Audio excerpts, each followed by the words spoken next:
Après avoir traversé la grande forêt d'acacias et escaladé la montagne des dieux rouges, Zumpai, le petit lémurien, goûte enfin au bonheur de contempler les eaux limpides de la rivière Bimbolé. Léger comme un diablotin, il bondit de pierre en pierre et atteint un petit rocher tout rond, tout lisse et d'une belle couleur gris-bleu. « A-t-on jamais vu un rocher plus beau que celui-là » s'écrie Zumpai.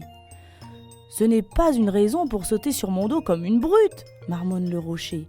« Tiens, s'étonne Zumpai, voilà que les rochers parlent à présent. »« Mais je ne suis pas un rocher, je suis Othello, le lamentin. » « Quel curieux animal, pense Zumpai, en voyant émerger une drôle de tête. « Que fais-tu » demande Zumpai curieux. « Tu vois bien, dit Othello, je me lamente. »« Et pourquoi te lamentes-tu ?»« Parce que je suis un lamentin. Et qu'aimerais-tu être alors ?»« Autre chose, soupire Othello. »« Tu es compliqué, dit Zumpai. Moi je m'en vais à la cascade. »« Tu vas faire des glissades ? Je viens avec toi. » À ce moment, un troupeau de zèbres surgit d'on ne sait où, traverse la clairière à la vitesse de l'éclair. « Regarde, dit Zumpai, comme ils sont rapides. »« C'est parce qu'ils sont rayés, dit Othello. Les rayures, ça fait courir vite. »« Tu ne penses pas plutôt qu'ils vont vite parce que ce sont des zèbres ? Je t'assure que si j'avais des rayures, j'irais aussi vite qu'eux. » Puis il ajoute d'un ton rêveur. « Voilà, si j'étais un zèbre, je serais un lamentin heureux. » « Mais on ne peut pas être zèbre et lamentin à la fois, dit Zumpai. »« Qui m'en empêche ?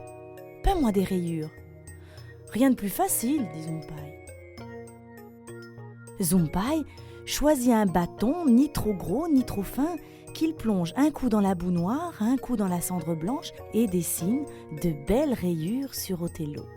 « Je suis sûr, vois-tu, qu'en rayé, je vais paraître bien plus mince. »« Il faut voir, dit Zumpai, en s'attaquant au gros derrière d'Othello. « Ne bouge pas, je te fais une crinière et c'est fini. »« Alors, c'est comment ?» demande Othello impatient. « Je te trouve formidable en rayé, tu es très chic. »« Comme c'est simple, dit Othello, il ne manquait que des rayures à mon bonheur. »« Mais est-ce que ça te donne envie de courir ?» demande Zumpai. « Pas pour l'instant, mais plus tard, je pense que je partirai au galop rejoindre les miens. » Zumpai avait hâte de voir si un tel miracle était possible. « Mais quand vas-tu courir ?» répète-t-il inlassablement. « Écoute, dit Othello, je suis un zèbre qui n'a pas envie de courir. Par contre, allons jusqu'au point d'eau. » C'est justement l'heure de paix où tous les animaux se retrouvent pour se désaltérer. Quand ils arrivent, tous les regards se braquent sur Othello. L'étonnement est général. On n'a encore jamais vu dans la brousse un animal du genre de ce zèbre-là.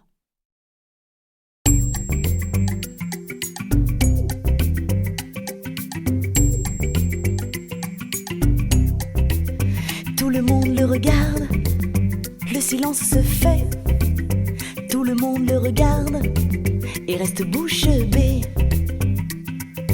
Dans la brousse, on se demande qui c'est-il pas. Dans la brousse, on se demande d'où il sort ce zèbre là. Ce zèbre là. C'est peut-être un légume tombé de la lune, ou bien un dinosaure venu des Açores. C'est peut-être un zozo échappé d'un zoo.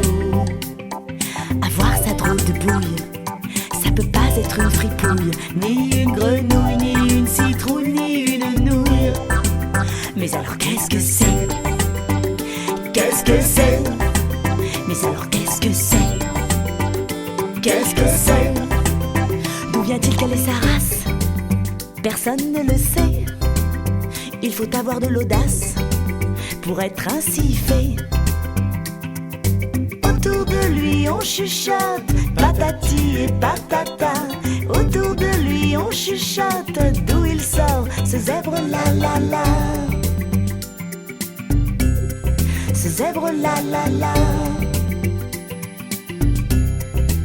C'est peut-être un légume tombé de la lune, ou bien un dinosaure venu des Açores.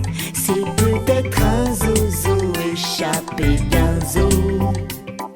Avoir sa drôle de bouille, ça peut pas être une fripouille, ni une grenouille, ni une citrouille, ni une nouille. Mais alors qu'est-ce que c'est? Qu'est-ce que c'est? Mais alors qu'est-ce que c'est? Qu'est-ce que c'est?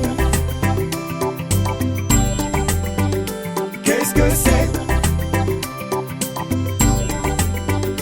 Qu'est-ce que c'est?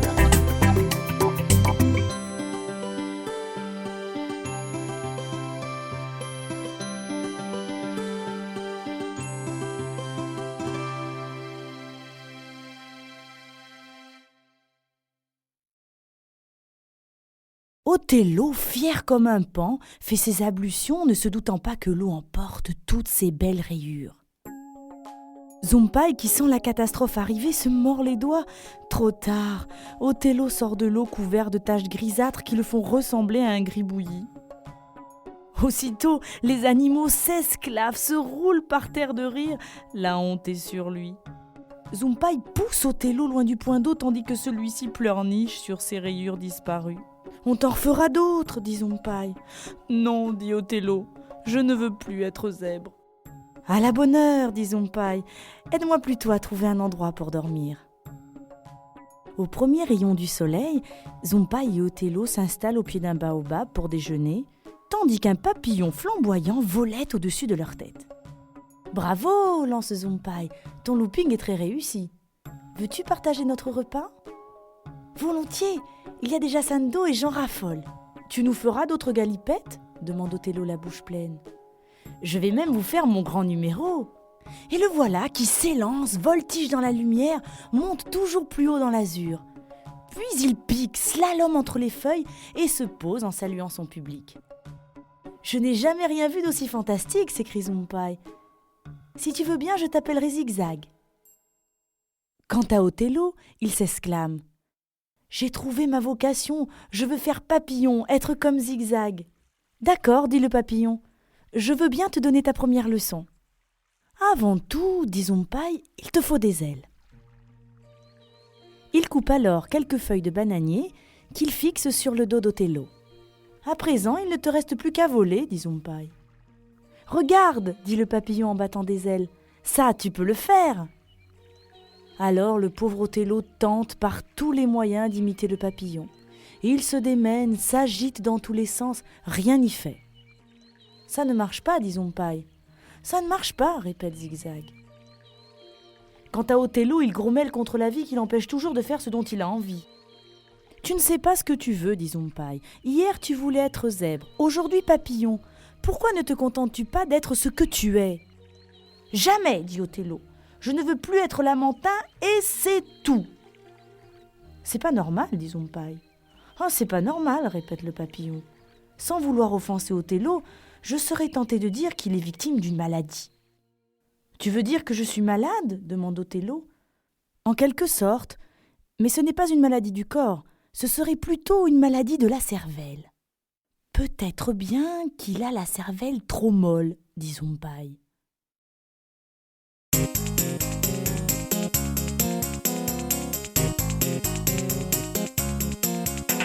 À tout prendre, il vaut mieux avoir au moins deux yeux. Par contre, pour le nez, un seul c'est bien assez. Quatre pattes c'est bien, on peut courir tranquille. N'empêche que certains préfèrent en avoir mille. Mais y en a qui ont c'est pas de bol. La cervelle molle. La cervelle molle, mais oui, c'est vraiment pas de bol. Mais non, la cervelle molle, mais oui, comme de la colle, quel malheur.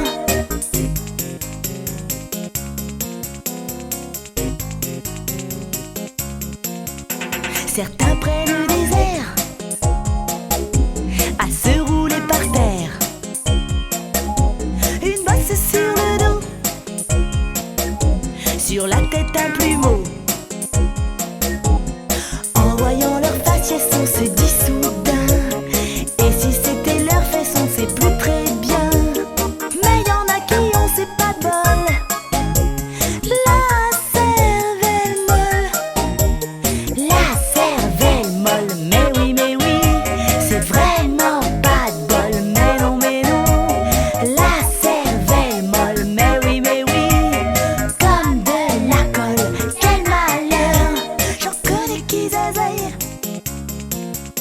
des quibailles aux corneilles, et puis des minuscules qui n'ont pas de rotule. Y en a des tout fripés, des gros, des pas futés. Personne n'est parfait, qu'est-ce que ça peut faire? Les défauts c'est pas et ça n'empêche pas de plaire. Mais y en a qui ont c'est pas de bol, la cervelle molle. La cervelle molle, mais oui, c'est vraiment pas de bol. Mais non, la cervelle molle, mais oui, comme de la colle, quel malheur. Mais y'en a qui ont c'est pas de bol, la cervelle molle. C'est grave ? demande Othello inquiet. Non, dit le papillon, je connais un remède. Il suffit de prendre de la force à un animal puissant. Si nous te donnons quelques poils de lion ou de léopard, ta cervelle durcira. On appelle ça reprendre du poil de la bête. Mais ce sont des animaux très féroces, dit Zumpai. Moi, dit Zigzag, je connais Moss le léopard. Il rôde souvent dans le coin. Il a une force prodigieuse. Je l'ai vu un jour s'attaquer à un crocodile 3 fois plus grand que lui. Eh bien, vous ne me croirez pas, il a eu le dessus. Il faudra trouver une astuce pour l'approcher, dit Zumpai. À la nuit tombée, Petit Lémurien et Papillon attendent qu'Othello s'endorme pour aller guetter le léopard. Zigzag sur l'épaule, Zumpai se tient à l'affût derrière un buisson épineux. Tout à coup, il voit juste devant lui 2 prunelles vertes briller à la lueur de la lune. Au frisson de peur qui parcourt la nuit, il ne fait aucun doute qu'il s'agit bien de Moss le léopard. La masse noire et or file à travers les herbes. Soudain, Moss bondit sur une proie invisible. Zumpai et le papillon s'approchent en tremblant, pensant voir une pauvre gazelle prisonnière des griffes du fauve. À leur grande stupeur, ils surprennent Moss broutant paisiblement un massif de fleurs. De belles fleurs rouge sang, mais quand même. Le choc est tel que Zumpai ne peut retenir un cri de surprise. Aussitôt, le fauve en arrêt tourne sa gueule terrible et les voit. « Ah !» s'écrie-t-il. « Il fallait bien que ça m'arrive. Me voilà déshonoré. Allez donc crier dans toute la savane que Moss le léopard ne dévore que des fleurs. » Essayant de paraître rassuré, Zumpai dit « Vous vous trompez, nous ne sommes pas des rapporteurs. »« Oh, toi peut-être, je ne te connais pas, mais lui, dit Moss en montrant le papillon, c'est une vraie pipelette. »« On dit pourtant que vous pouvez terrasser un crocodile en moins de 2, dit Zumpai. »« C'est exact, dit Moss, quand on me cherche, on me trouve. Mais que voulez-vous ? Je suis là de tuer. Aussi, je suis devenu végétarien. »« Écoutez, dit Zumpai, je vous propose un marché. Si vous consentez à nous céder quelques-uns de vos poils, nous jurons de ne rien dire à personne. »« Mais que ferez-vous de mes poils ? » ?»« C'est pour Othello, dit le papillon. » Et Zumpai lui raconte toute l'histoire. « Je comprends, dit Moss. Marché conclu. Prenez mes poils, mais allez-y mollo, je suis très douillet. »« Et surtout, restez discret. Un fauve qui mange des fleurs, ça fait cucu la praline. » Zumpai et Zigzag retrouvent Othello qui vient juste de s'éveiller. Profitant que celui-ci bâille à s'en décrocher la mâchoire, Zumpai lui enfourne quelques poils dans la gueule. « Qu'est-ce que c'est que ça ?» bredouille Othello. « C'est ton médicament pour que tu ailles mieux. » Othello prend consciencieusement son remède. Enfin, le 5e jour, Zumpai l'entend clamer. « Aujourd'hui, je me sens puissant comme personne. » « Tu te léopardises » lance Zumpai avec malice. « Ça se pourrait bien » répond Othello avec une drôle de lueur dans le regard. « Alors il est temps d'arrêter les poils de léopard. Je n'ai pas envie que tu me croques. »« Pourtant j'ai l'impression que ma cervelle durcit. »« Tu sais, je t'aime bien tel que tu es, dit Zumpai. Que m'importe si ta cervelle est molle. Tu m'aimes bien même si je ne suis qu'un bon à rien ? » « Je t'aime comme tu es, dit Zumpai. »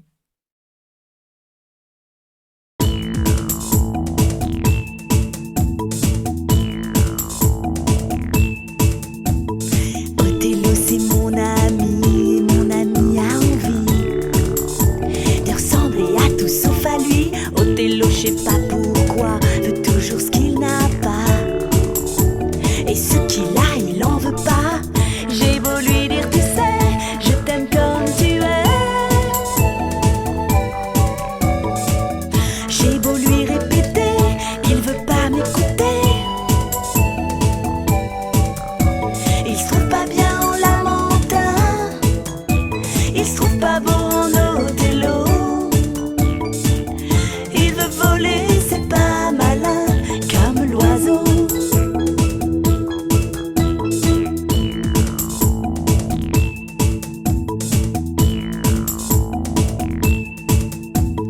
Othello c'est mon ami, et mon ami a envie de ressembler à tout sauf à lui. Il voudrait peut-être autre chose, des fois ça le rend morose, ça le rend mou comme une guimauve.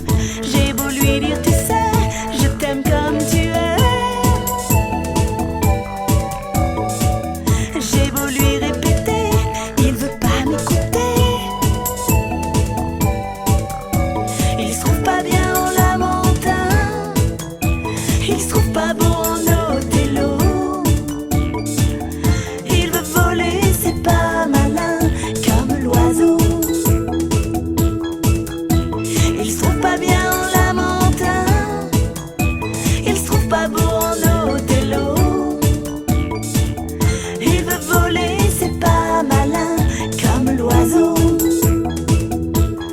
Comme l'oiseau.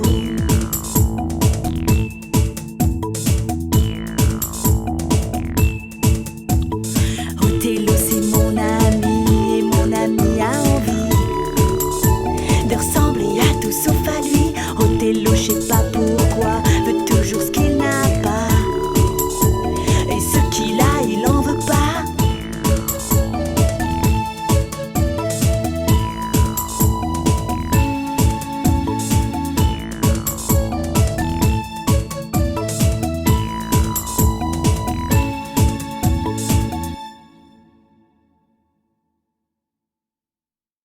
Ça m'émeut que tu me dises toutes ces choses gentilles, dit Othello. Tu es un vrai ami. Viens, je me languis de ma rivière. La rivière voyageuse coule à quelques pas de là. Dès qu'Othello l'atteint, il se laisse glisser et disparaît dans les profondeurs, laissant à la surface des milliers de bulles d'argent. Il émerge, plonge à nouveau au milieu des prairies d'algues bleues pour effectuer un balai aquatique d'une grâce infinie. Zumpai est émerveillé et fier de voir son ami évoluer avec tant d'aisance. Puis voilà qu'un oiseau, puis deux, puis trois se posent sur un rocher pour admirer Othello. Même les singes hurleurs quittent leurs branches pour voir le spectacle. Tandis qu'Othello multiplie cabrioles et plongeons savants, tous les animaux conquis poussent des cris perçants et l'applaudissent. « Bravo, bravo !» Zigzag se pose sur son nez et lui dit « Eh bien, petit cachotier, tu es un artiste dans ton genre. »« Mais qu'est-ce qui leur prend ?» demande Othello étonné. « Ils aimeraient bien faire comme toi, dit Zumpai. »« Mais ça, tout le monde peut y arriver. »« Non, lui répond Zumpai, ça, il n'y a que les lamentins qui peuvent le faire. Tu nages dans l'eau comme l'oiseau vole dans le ciel. »« Tiens, je n'y avais pas pensé, dit Othello. »« J'avoue que moi aussi je t'envie, dit Zumpai. Dans l'eau tu es beau. La rivière est ta maison comme l'arbre est ma maison. » « Oui, dit Othello, mais alors peut-être que je suis un lamentin heureux. » Zumpai s'interroge et répond « C'est peut-être parce qu'enfin tu es heureux d'être un lamentin. Le bonheur est peut-être de s'aimer tel que l'on est, être bien dans sa peau, quoi. » À présent, notre petit lémurien peut quitter Othello. Il sait que la joie brille dans le cœur de son ami comme le grand soleil brille dans le ciel bleu. Déjà, ses grands yeux confiants regardent par-dessus l'horizon. Il est prêt pour d'autres aventures.